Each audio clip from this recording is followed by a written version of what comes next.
हाँ तो बच्चों, अभी हमने एक दिन जाना था संविधान सभा के बारे में।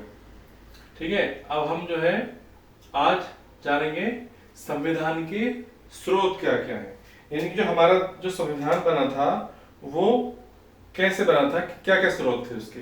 क्योंकि भारत का संविधान जो है दुनिया का सबसे बड़ा लिखित संविधान है। ठीक है, तो भारत के संविधान में क्या हुआ था कि भारत शासन अधिनियम बना था 1935 में। तो जो वो अधिनियम था उसी से अधिकांश उपबंध लिए गए थे, भारत शासन अधिनियम 1935 से। और उसके अलावा जो भी और चीजें जोड़ी गई वो बहुत सारे देशों से जो है जोड़ी गई। उनमें जो देशों से जो बातें ली गई हैं हमारे संविधान में उन्हें हम देखेंगे। जैसे कि क्या है, संयुक्त राज्य अमेरिका से हमारे संविधान में क्या क्या लिया गया है। संयुक्त राज्य अमेरिका से हमारे संविधान में लिया गया है उद्देशिका का विचार, जो हमारे संविधान की उद्देशिका है उसका विचार लिया गया है। न्यायिक पुनरावलोकन लिया गया है और न्यायपालिका की स्वतंत्रता ली गई है उससे, अमेरिका के संविधान से। मूल अधिकार लिए गए हैं, जो भी हमारे फंडामेंटल हैं वो सारे कहां से लिए गए हैं, संयुक्त राज्य अमेरिका से लिए गए हैं।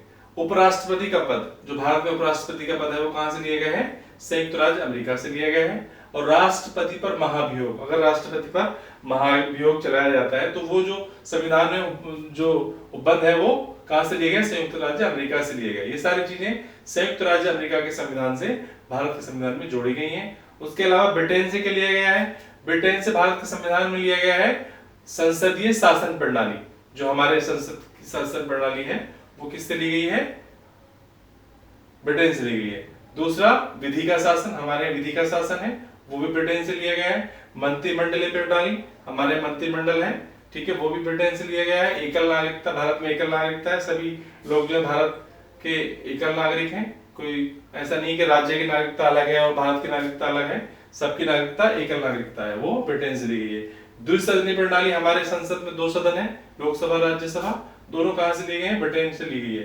ये जो विधायी प्रक्रिया भी वहीं से लिया गया है। संसदीय विशेषाधिकार भी वहीं से लिए गए हैं, क्योंकि संसद को विशेष अधिकार दिए गए हैं, वो राज्य के कुछ विशेष क्षेत्रों में अपना हस्तक्षेप कर सकता है। परमाधिकार लेख भी वहां से लिया गया ब्रिटेन से। ये सारी चीज ब्रिटेन से ली गई हैं। उसके बाद रूस, जो पहले जो था पूर्व सोवियत संघ था, वहां से क्या लिया गया है, मूल कर्तव्य लिए गए हैं। जो हमारे संविधान में मूल कर्तव्य मेन बहुत ही महत्वपूर्ण भूमिका निभाते हैं वो रूस से लिए गए हैं। प्रस्तावना में न्याय, जो हमारे संविधान की प्रस्तावना है जो कि बहुत ही इंपॉर्टेंट है, उसमें सामाजिक न्याय, आर्थिक न्याय और राजनीतिक न्याय, ये तीनों विचारधाराएं कहां से ली गई हैं, ये ली गई हैं रूस के संविधान से। जापान से के संविधान से क्या लिया गया है, जापान से लिया गया है विधि द्वारा स्थापित प्रक्रिया।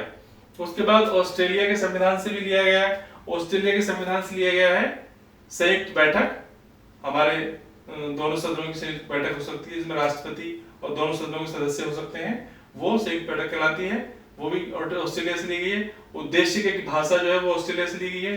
व्यापार और वाणिज्य भी ऑस्ट्रेलिया से लिया गया है। समागम की स्वतंत्रता, समवर्ती सूची, ये जो समवर्ती सूची भी ऑस्ट्रेलिया के संविधान से ली गई है। इसके अलावा कनाडा से लिया गया है सशक्त केंद्र के साथ संघीय व्यवस्था। सशक्त केंद्र के साथ संघीय व्यवस्था, जो हमारा केंद्र है उसके साथ संघीय व्यवस्था कैसे चलेगी, वो कनाडा से ली गई है। केंद्र द्वारा राज्यपालों की नियुक्ति, जितने भी राज्य हैं भारत के, उन राज्यों में जो राज्यपालों की नियुक्ति होती है वो सभी कहां से ली गई है, कनाडा के संविधान से ली गई है। केंद्र सरकार उसमें जो है नियुक्ति करती है हर राज्य में। एक राज्यपाल 2 राज्यों का भी राज्यपाल हो सकता है, ये जो है कनाडा से लिया गया है। उच्चतम न्यायालय का परामर्शी न्याय निर्णय, ये किससे लिया गया है, ये भी कनाडा से लिया गया है। उच्चतम न्यायालय को परामर्शी निर्णय लेने का अधिकार है, ये किससे लिया गया है, कनाडा से लिया गया है। अवशिष्ट शक्तियां केंद्र में निहित है, अवशिष्ट शक्तियां हैं कुछ, वो किससे ली गई हैं, कनाडा से। ये सब चीजें कनाडा के संविधान से ली गई हैं, जो भारत के संविधान में जोड़ी गई हैं। अब उसके बाद अगला क्या है, आयरलैंड से क्या लिया गया है भारत के संविधान में, आयरलैंड से भारत के संविधान में लिया गया है नीति निर्देशक तत्व, जो कि फंडामेंटल राइट्स के बाद बहुत ही इंपॉर्टेंट है। नीतिक निर्देशक तत्व वो कहां से लिए गए हैं, आयरलैंड से लिए गए हैं। राष्ट्रपति की जो निर्वाचन प्रक्रिया होती है, निर्वाचन पद्धति है, वो कहां से ली गई है, आयरलैंड से ली गई है। राज्यसभा में कुल सदस्यों का नामांकन, यानी कितने टोटल राज्यसभा में सदस्य होने चाहिए, वो कहां से लिया गया है? आयरलैंड से लिया गया है। दक्षिणी अफ्रीका से भी लिया गया है। दक्षिणी अफ्रीका से क्या किया गया है? संविधान संशोधन प्रक्रिया। हमारे जो संविधान में जो संशोधन होते हैं समय के अकॉर्डिंग, मांग के अकॉर्डिंग, वो कहां से ली गई वो प्रक्रिया? दक्षिण अफ्रीका से ली गई है। और अगला क्या है? राज्यसभा के सदस्यों का निर्वाचन। जो राज्यसभा में जो अप्रत्यक्ष रूप से जो निर्वाचित होते हैं सदस्य, वो कहां से लिए गए हैं? दक्षिण अफ्रीका के संविधान से भारतीय संविधान में जोड़े गए। ये सारी चीजें भारतीय शासन अधिनियम 1935 के अलावा जो और बातें हैं वो सारी कहां से ली गई हैं? अलग अलग देशों से ली गई हैं, जो हमारे संविधान को बहुत ही मजबूत बनाती हैं। और हमारे संविधान जो है दुनिया के सारे जो भी लोकतांत्रिक देश हैं उनमें सबसे महत्वपूर्ण स्थान रखता है। इसलिए हमारे संविधान की जो जितने भी स्रोत हैं ये हमारे संविधान को और भी ज्यादा मजबूती प्रदान करते हैं, हमारे संविधान को और भी ज्यादा एक जगह सशक्त बनाते हैं। धन्यवाद दोस्तों।